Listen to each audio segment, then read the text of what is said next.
Di balik reruntuhan batu Gua Sur, tersembunyi kisah epik perjalanan Nabi Muhammad SAW dan Abu Bakar Al-Shiddiq dalam hijrah ke Madinah yang penuh ketegangan. Saksikan bagaimana keduanya menghadapi medan sulit, merencanakan dengan bijak, serta menyaksikan kebijaksanaan dan kesetiaan yang melampaui batas untuk melindungi ajaran suci Islam. Bersama-sama, mari kita telusuri jejak langkah agung mereka di tengah tantangan yang melahirkan keberanian dan ketabahan. Selamat menyaksikan, inilah kisah inspiratif hijrah di Gua Sur yang membentuk sejarah keislaman.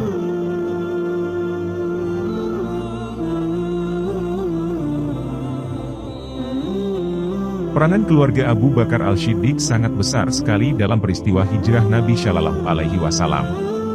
Nabi memberitahukan Abu Bakar bahwa harus pergi hijrah malam itu dan beliaulah yang ditetapkan sebagai sahabat untuk menyertainya.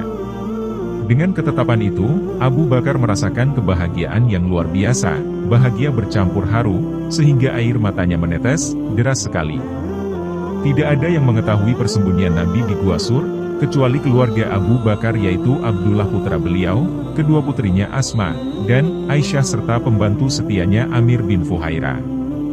Di dalam Gua Sur inilah Nabi Muhammad SAW beserta Abu Bakar bersembunyi dan beristirahat selama 3 hari dalam perjalanan hijrah tersebut. Tugas Abdullah sehari-hari berada di tengah-tengah orang Quraisy, untuk menyadap informasi mengenai sikap mereka terhadap Muhammad. Amir bertugas menggembalakan ternak milik Abu Bakar, untuk menghapus jejak apabila Abdullah mengirimkan makanan di Gua Sur, menyiapkan susu dan daging. Asma dan Aisyah memasak menyediakan makanan di rumah kemudian diantarkan oleh Abdullah untuk Nabi dan ayahnya. Setiap Abdullah berangkat ke Gua Sur atau kembali, di belakangnya selalu diikuti oleh Amir dengan ternak kambingnya yang banyak, untuk menghapus jejak Abdullah agar tidak diketahui oleh orang-orang Quraisy. Sejarah hijrah sendiri dimulai ketika kaum kafir Quraisy sudah sampai kepada puncak kedengkian dan kemarahan mereka melihat perkembangan ajaran Islam yang semakin pesat di kalangan suku Quraisy sendiri. Bahkan Islam telah pula memiliki basis yang kuat di kota Yatsrib, Madinah. Dalam musyawarah yang panjang dan alot di Darun Nadwah, para pemuka Quraisy akhirnya memutuskan untuk membunuh Nabi Muhammad SAW. Al-Guju yang akan melakukan pembunuhan adalah para pemuda perkasa yang berasal dari tiap-tiap kabilah Quraisy yang dilengkapi dengan sebilah pedang tajam. Para pemuda ini disuruh untuk melakukan pembunuhan secara serempak dan bersama-sama. Hal ini bertujuan agar Bani Hashim dan Bani Muthalib, kabilah dari mana Nabi Muhammad SAW berasal, tidak berani untuk menuntut balas, sebab semua kabilah Quraisy terlibat dalam pembunuhan tersebut. Rencana busuk kaum kafir Quraisy tersebut atas izin dan pertolongan Allah, akhirnya tercium oleh Rasulullah SAW. Rasulullah mendapat izin dari Allah untuk melaksanakan hijrah ke Madinah dan menyiapkan segala sesuatu yang diperlukan bersama Abu Bakar As-Shiddiq. Pada malam hari yang telah ditetapkan, para pemuda Quraisy mengepung rumah Nabi SAW dari segala penjuru. Rasulullah SAW menyadari hal itu dan berserah diri sepenuhnya kepada Allah. Lewat tengah malam, Nabi Muhammad menyuruh Ali bin Abi Thalib untuk tidur di tempat perbaringan dan memakai selimut yang biasa beliau gunakan. Rasulullah SAW pun keluar rumah dengan hati yang mantap. Atas kekuasaan Allah, tidak seorang pun dari pemuda yang mengepung tadi melihat kepergian Nabi Muhammad SAW. Nabi SAW masih sempat menyiramkan pasir ke kepala para pemuda tersebut sambil membacakan ayat Al-Quran Surah Yasin ayat 9. Yang artinya, dan kami jadikan di hadapan mereka sekat atau dinding, dan di belakang mereka juga sekat, dan kami tutup mata mereka, sehingga mereka tidak dapat melihat. Rasulullah SAW lalu berjalan menuju rumah Abu Bakar. Keduanya pun keluar dari jendela belakang dan terus bergerak ke arah selatan, melewati perbatasan Makkah, hingga menuju Gua Sur. Sebelum Nabi memasuki Gua Sur, Abu Bakar masuk terlebih dahulu untuk memeriksa keadaan gua itu, apakah aman untuk bersembunyi atau tidak. Dalam gua itu biasanya ditempati oleh binatang-binatang buas dan serangga berbisa. Setelah Abu Bakar memeriksanya dan dianggap aman, baru memberitahu Nabi agar beliau masuk ke dalamnya. Dalam gua itu, karena sangat lelah, Nabi tertidur, meletakkan kepalanya di paha Abu Bakar. Kaki Nabi terlihat melepuh bengkak, karena beliau berjalan tanpa alas kaki. Waktu memangku Nabi yang sedang tidur itu, tiba-tiba Abu Bakar melihat di dekat jempol kakinya ada lubang yang luput dari pengamatannya. Dari lubang itu keluar kalajengking besar yang siap menyengat. Abu Bakar segera menutup lubang itu dengan ibu jari kakinya. Segera, setelah itu dirasakan olehnya sengatan kalajengking yang sangat menyakitkan, sehingga sengatan itu seolah-olah dirasakan sampai ke ulu hati.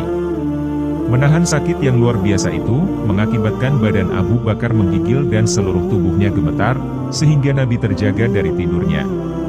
Baru Nabi mengetahui apa yang terjadi, dengan cepat beliau berusaha mengeluarkan bisa dari ibu jari kaki Abu Bakar serta kemudian mengobatinya dan berdoa, sehingga Abu Bakar sembuh.